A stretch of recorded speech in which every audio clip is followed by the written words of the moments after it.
Hey everyone, Riyad here from the DR Group.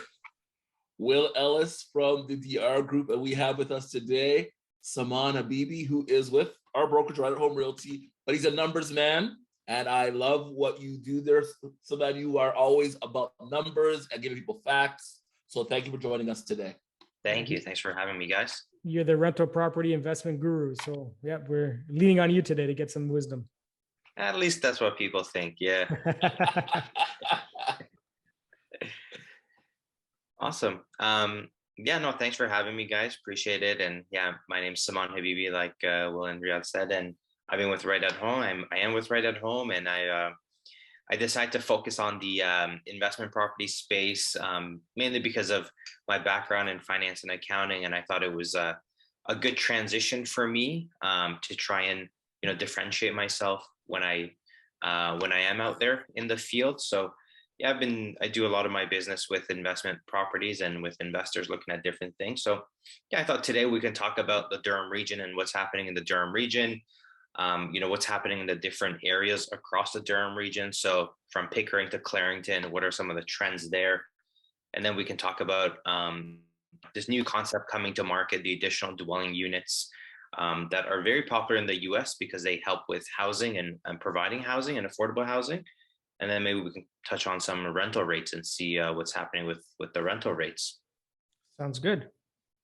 So, in terms of areas, so I think the Durham region has been fairly popular for investors to come and invest in. And I think for a very long time, and I think still today, it's true because of, that pricing factor and pricing relative to rental rates.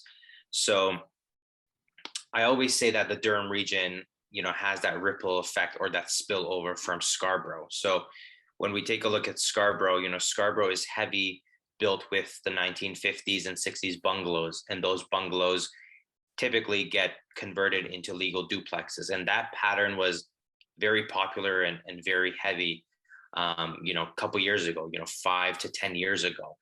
And I think as that investment strategy took place in Scarborough, others wanted to do the same thing, but Scarborough was becoming expensive. So, when Scarborough used to be 500K for a bungalow, the Durham region was 300K.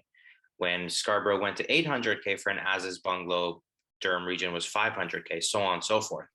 And I find now Scarborough has kind of plateaued. So like to buy your typical bungalow that requires work, you're around 850, 900K, in a down market. In an up market a couple months ago, that may have been $1 million.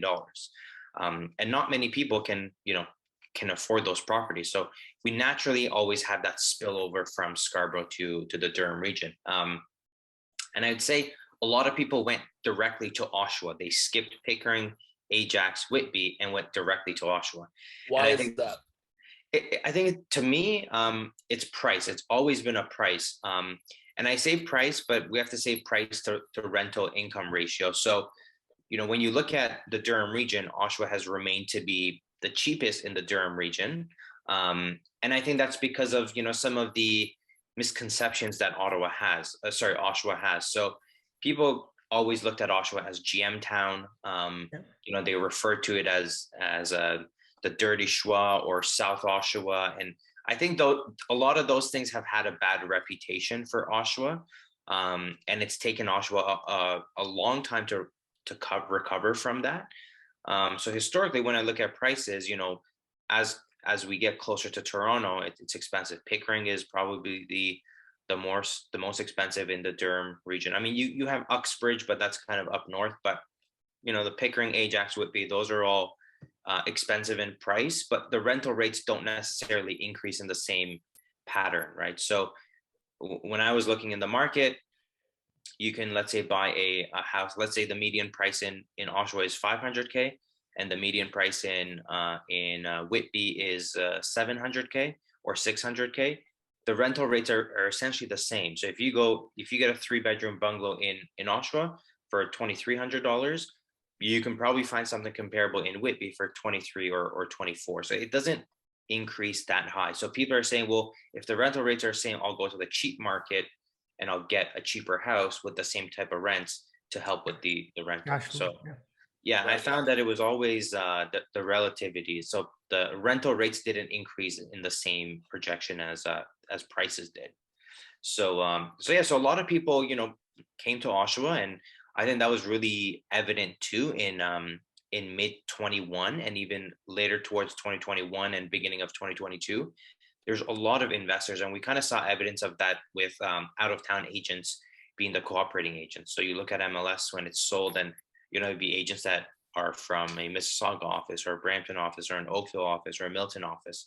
So there's a lot of that coming to the Durham region. But I say fast forward to now, Oshawa was the place for investors to buy, but now I'm looking at Whitby, I'm looking at Pickering. Pickering has that nice little pocket down by Fisherman's Bay. Yep. I believe it's called Bay Ridges. Bay And Ridges.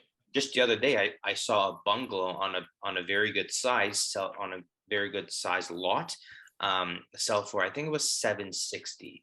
And this is, in my opinion, this is a good purchase, because if you compare Pickering, that's 760, a similar type of property in Oshawa would sell for 680, 690, maybe even 710, right? So you're paying, I don't know, 20 to 70K, somewhere in that range, that much of a premium, and you're getting Pickering, you're getting Bay Ridges, where the trend there is buy now, rent it, and then in 3 to 5 years time, tear it down, build a monster, sell it for 1.9, 1.8, 1.9 million. So when we talk about areas, yes, Oshawa has been very a popular spot, but I think this is the time to essentially start looking at those areas like Whitby, Pickering, and looking for these gems. Because when we talk about bungalows, and we often talk about bungalows, it's because it provides us with the most amount of options when it comes to doing things with the property. Like if we were to talk about what you and we probably live in, it's probably a 2-story house with a garage, and that's great for your principal residence. That's great. But for an investment property, that has a downfall, because your basement, which is supposed to be another living or an investment unit for you, that basement portion really eliminates square footage in the basement. So if you think about your basement, you're already losing square footage because of the mechanical room, and now you're losing additional because of the garage. So, we always talk about the bungalows because you get the same amount or just slightly less square footage in the basement compared to the bungalows upper unit. So yeah, so in terms of areas, my takeaway here is that really be active in looking in. I know that the trend has been Oshawa, but this is the time to be looking outside of Oshawa, because opportunities are there. Okay. Yeah.